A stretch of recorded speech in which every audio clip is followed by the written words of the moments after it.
ce geste de toi viendra mon secours. Viens semer dans mon âme le grain de l'amour. Je traverse un désert et je meurs de soif. Montre-moi le mystère qui garde la foi. Bonjour, bienvenue à votre émission La Victoire de l'amour en ce jeudi 10 avril 2025. J'espère que vous vous portez bien chez vous. On rejoint tout de suite pour sa chronique Martin Larocque et ce sera Luc Faneuf qui va nous commenter l'Évangile d'aujourd'hui.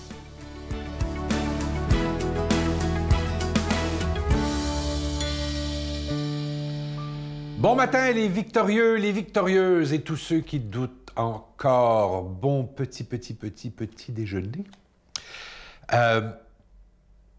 Oui, il y a des jours où on se sent maussade. On ne sait pas pourquoi.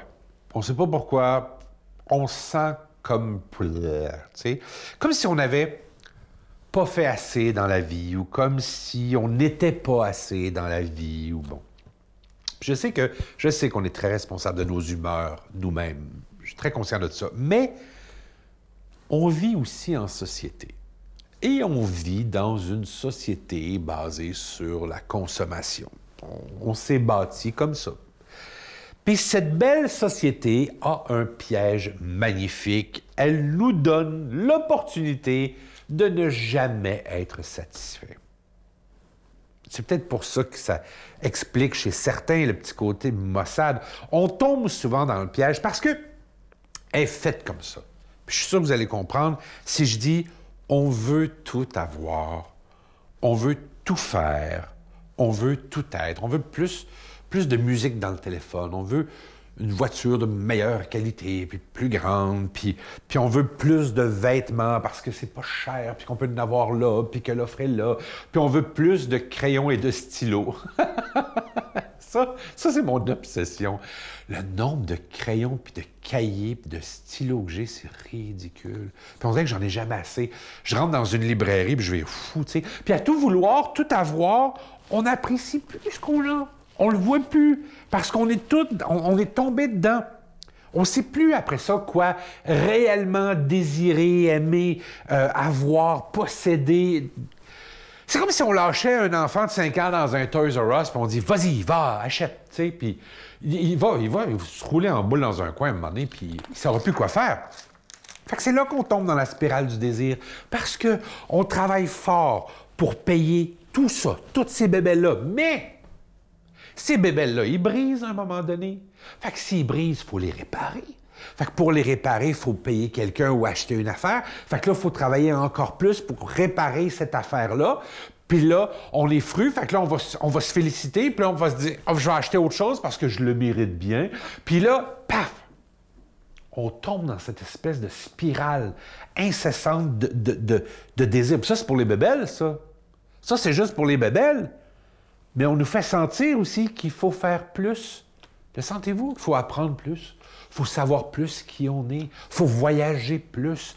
Il faut se développer personnellement beaucoup plus. Il faut être le meilleur. Il faut être bon. Il faut être le meilleur ami, le meilleur amant, le meilleur amoureux, le meilleur père, le meilleur fils, le meilleur employé, le meilleur chroniqueur à la victoire de l'amour. Il y a plein de pressions comme ça qui nous arrivent. Donc, en tombant dans la spirale, il y aura toujours moyen d'être insatisfait. Et on s'y perd.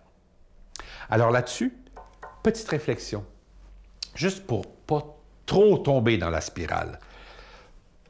Passez plus de temps seul. J'en parle souvent, pas de vous isoler. Je parle de la belle solitude. Ou sinon, parlez de ça. Parlez-en à un ami. Parlez de ce petit côté maussade que je nommais au début, tu sais. Négligez pas l'ami. On n'a pas besoin de 1000, un bon. Puis, comparez-vous pas. Tu sais, le jardin est toujours plus vert. Faites pas ça. Allez pas là. Appréciez ce que vous avez. Puis écrivez-le. Dites-le. Tu sais, le fameux journal de gratitude. Vous allez voir. Vous allez vite réaliser que vous en valez la peine.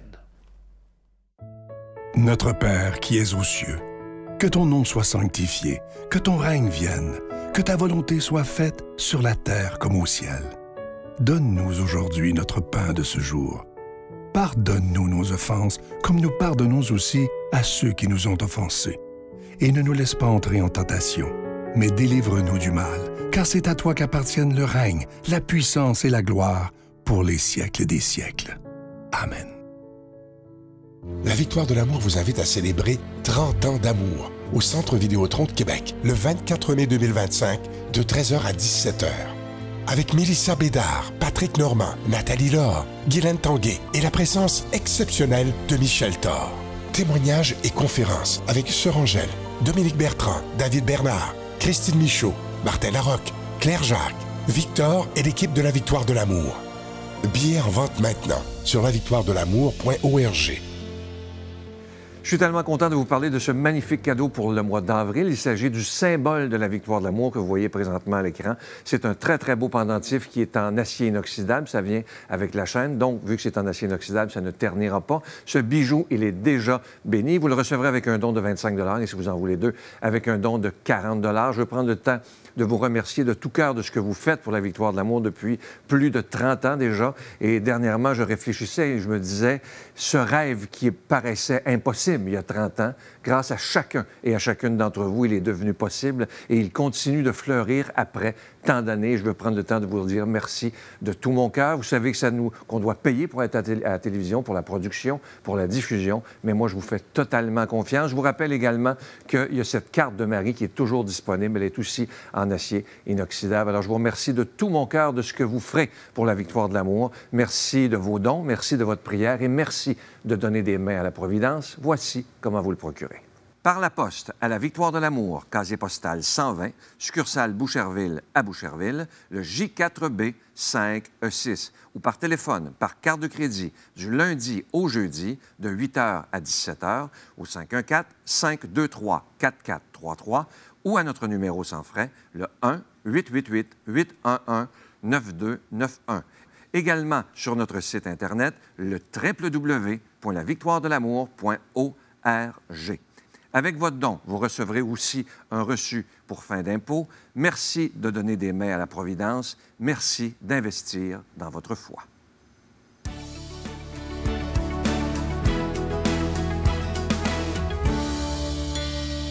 Mon Dieu, donnez-moi la sérénité d'accepter les choses que je ne peux changer, le courage de changer les choses que je peux et la sagesse d'en connaître la différence. Amen.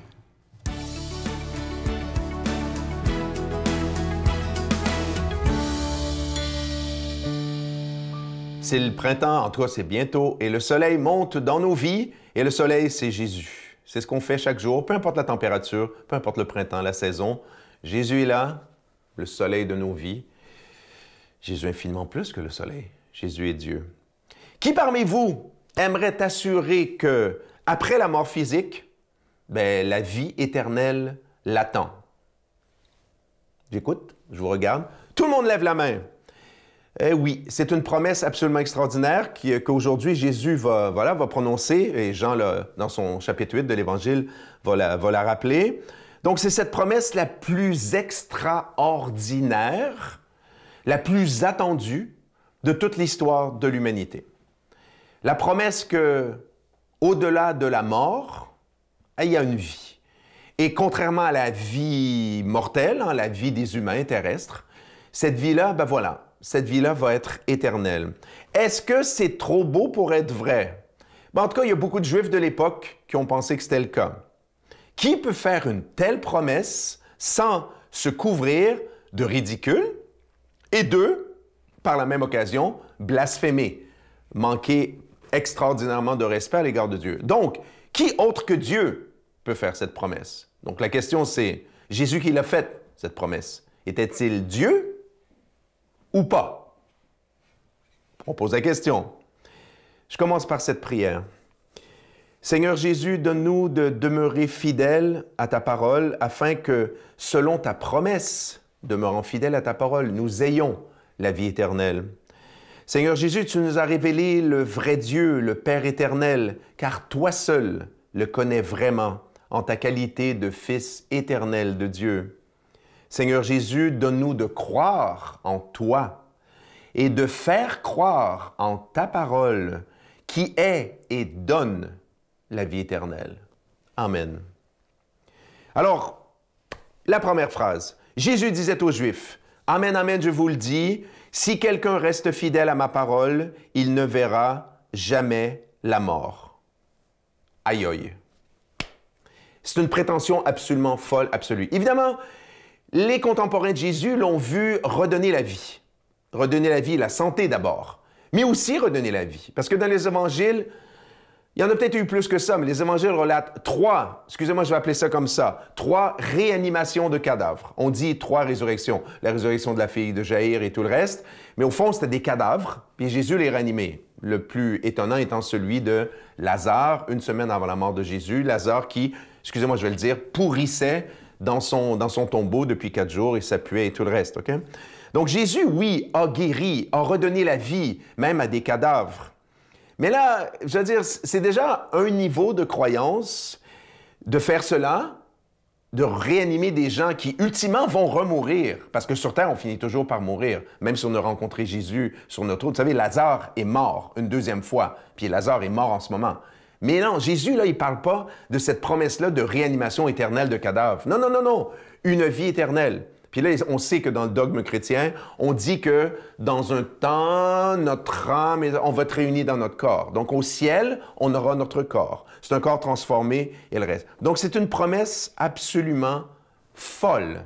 Seul Dieu pouvait la faire.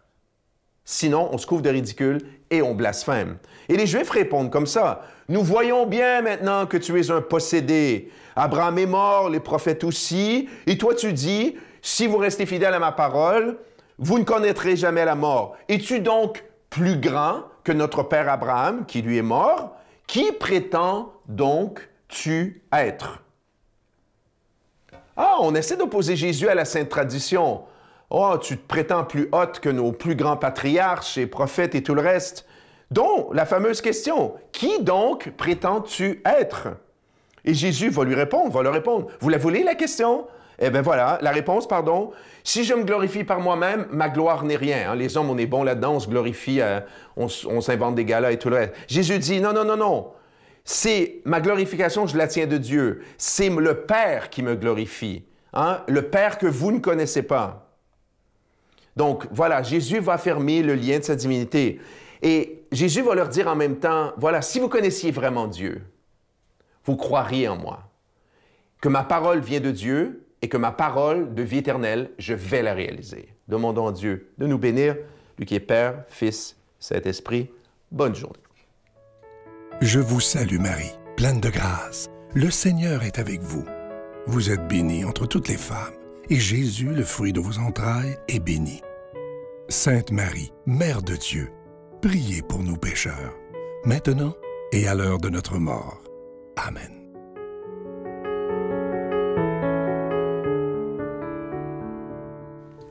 Nous avons rendez-vous, mes chers amis, au Centre Vidéotron le 24 mai prochain pour célébrer le 30 ans d'amour de la Victoire de l'amour. J'espère vous y retrouver.